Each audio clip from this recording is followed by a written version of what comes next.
Good morning, or hello, depending on when you're watching this.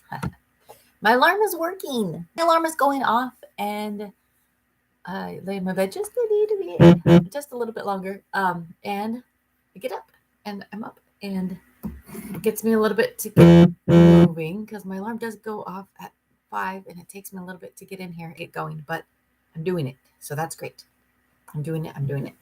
Um, Somebody told me he was going to be in here with me this morning.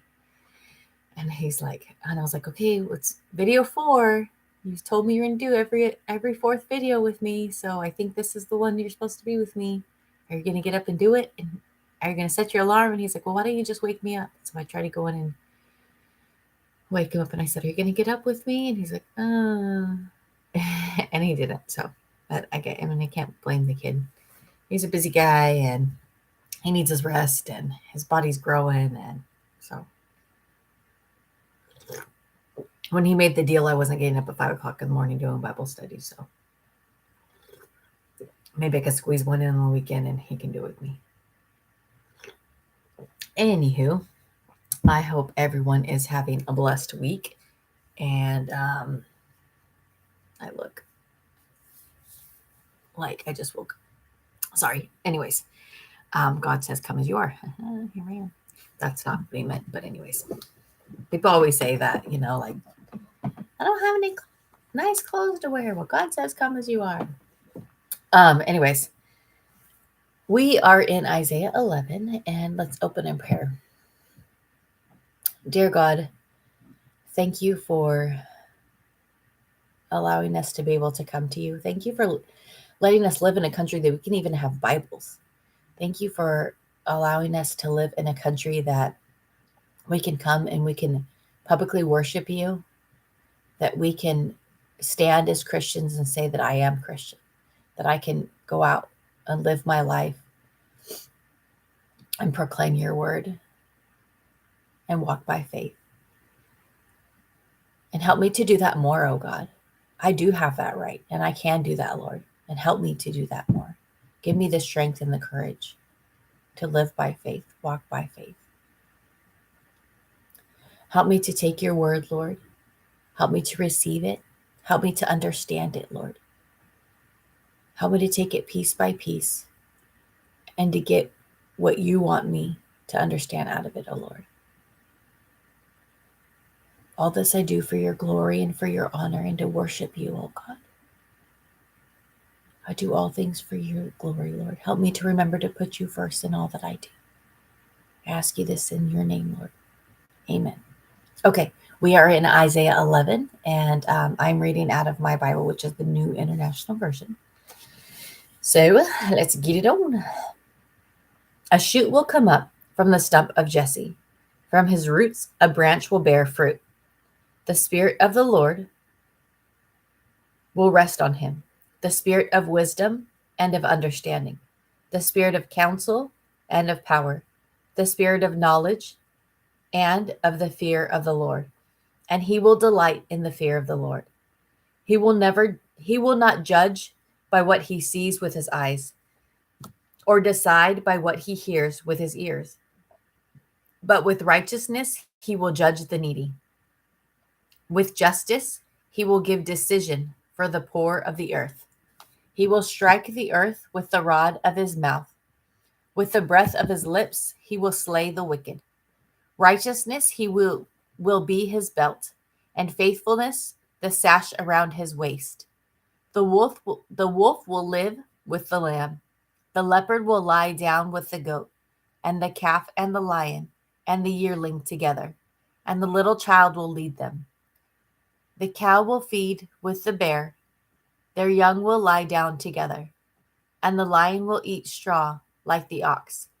The infant will play near the hole with the cobra, and the young child put his hand into the viper's nest. They will neither harm nor destroy on all my holy mountain, for the earth will be filled of knowledge of the Lord, as the waters cover the sea. Hmm.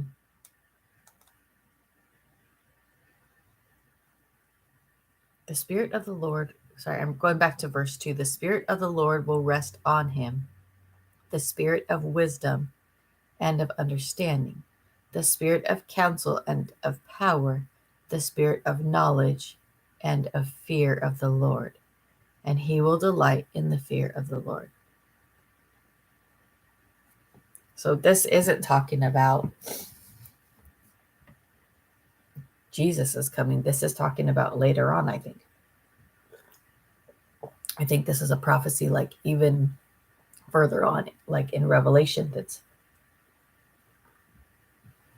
happening towards the end times when everybody is living in peace, because that sounds like perfect peace.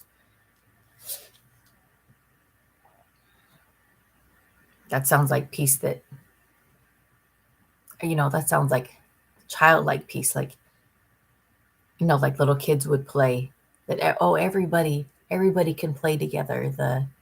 They think that all animals get along together. They don't understand the circle of life, that animals eat animals.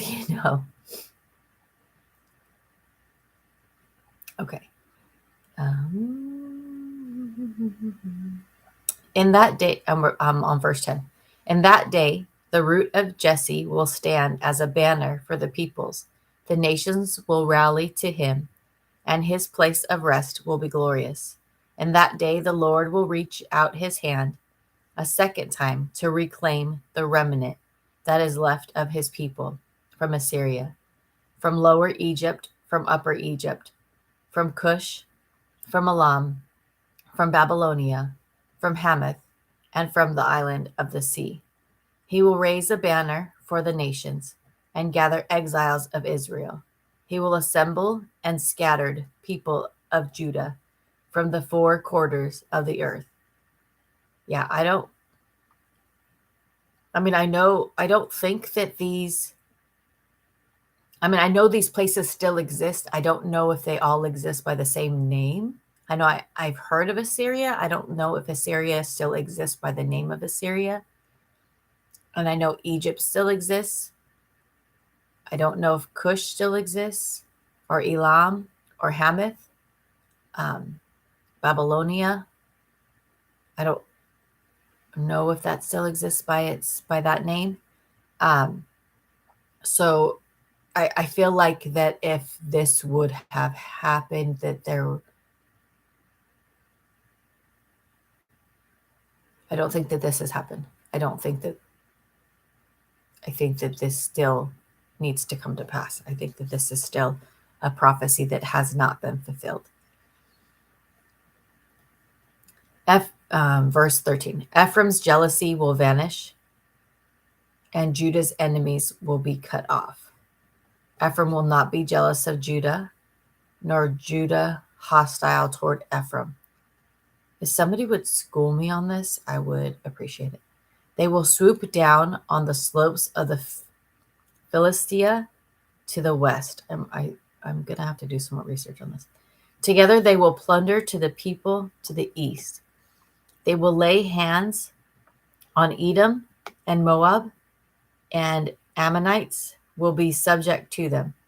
The Lord will dry up the gulf of the Egyptian sea. With the scorching wind, he will sweep his hand over the Euphrates River. He will break it up into 7 streams so that man can cross over in sandals. They will be a highway for the remnant of his people that is left from Assyria, as there was for Israel when they came up from Egypt. See, that I don't know if that's already happened or not. Man, now I gotta do homework? Oh, man. I gotta write this down. So I need to look into in Isaiah.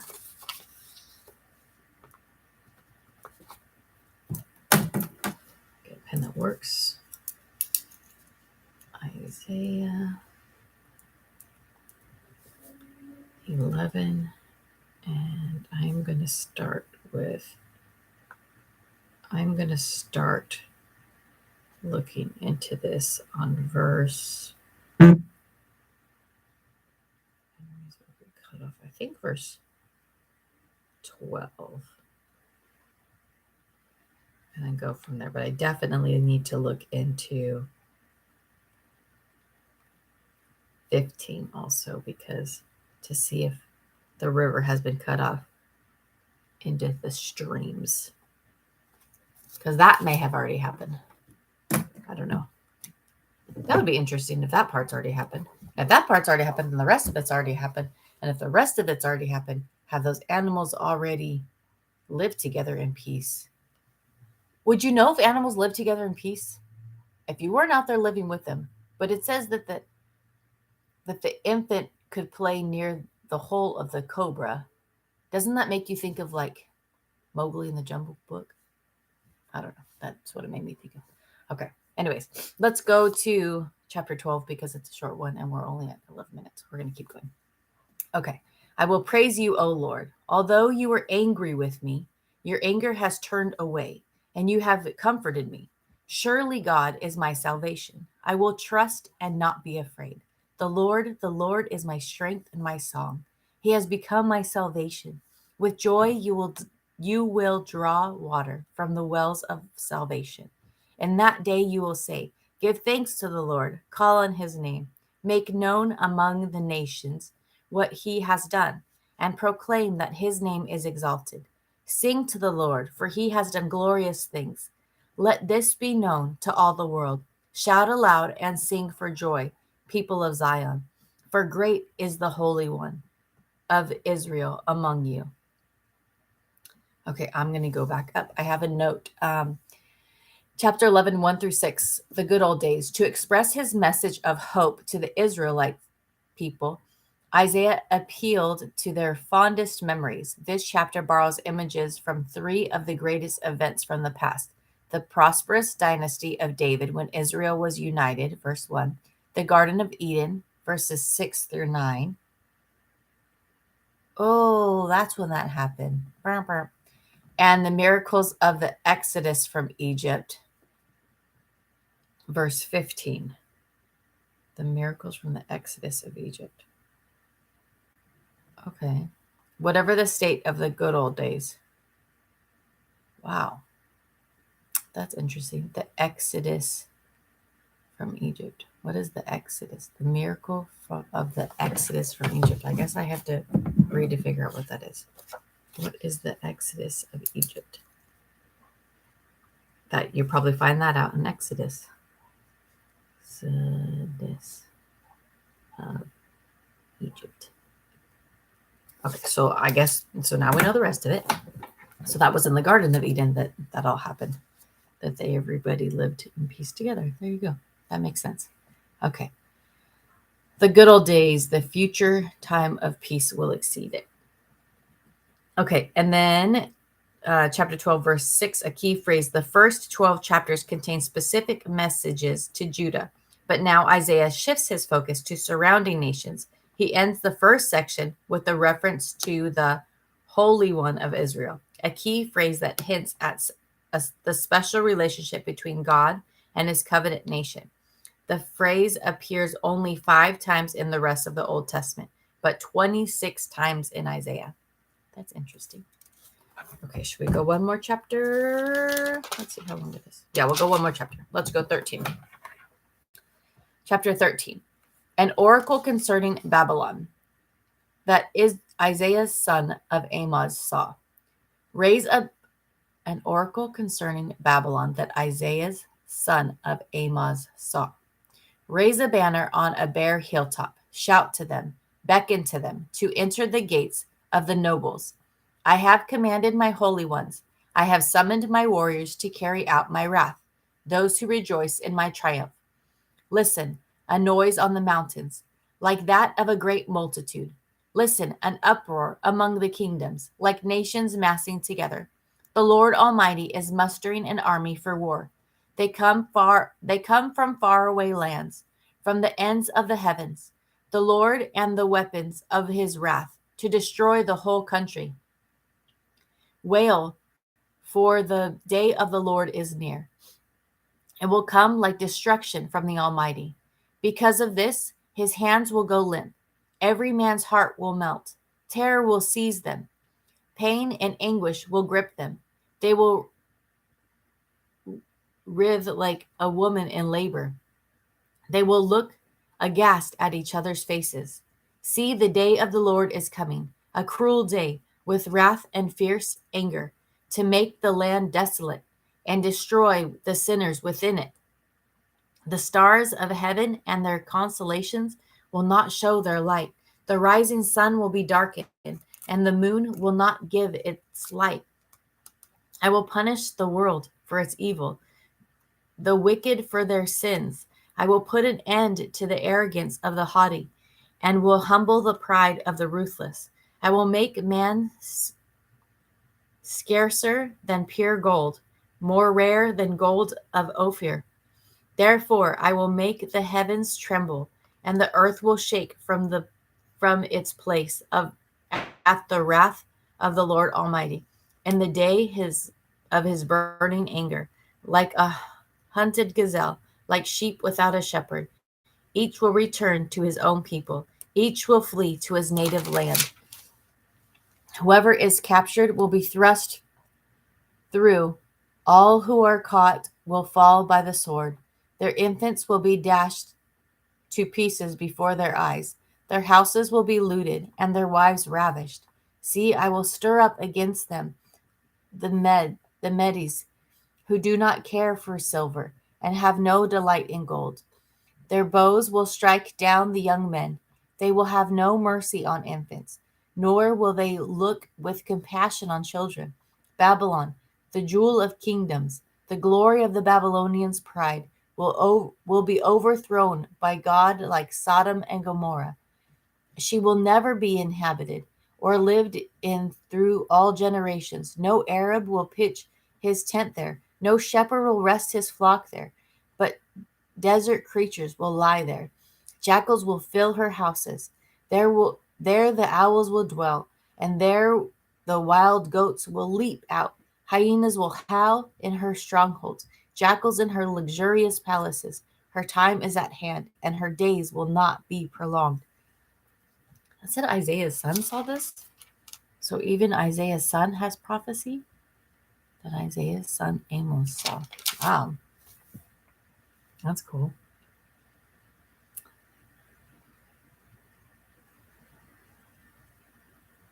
All right, we're going to stop there.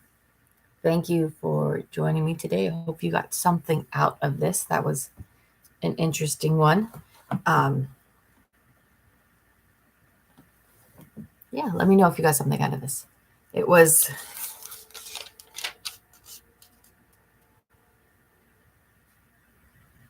I'm glad I didn't have to do research on that. I am going to see what the Exodus of Egypt was. The Song of Praise was nice to read. And it is also interesting that Isaiah's son also had visions and prophecy. I didn't know that. All right. So let us close in prayer. Dear God, thank you for helping us to continue to be faithful. Thank you for letting us get into your word today. Help everyone to have a blessed day. Send a special blessing over those watching this video today.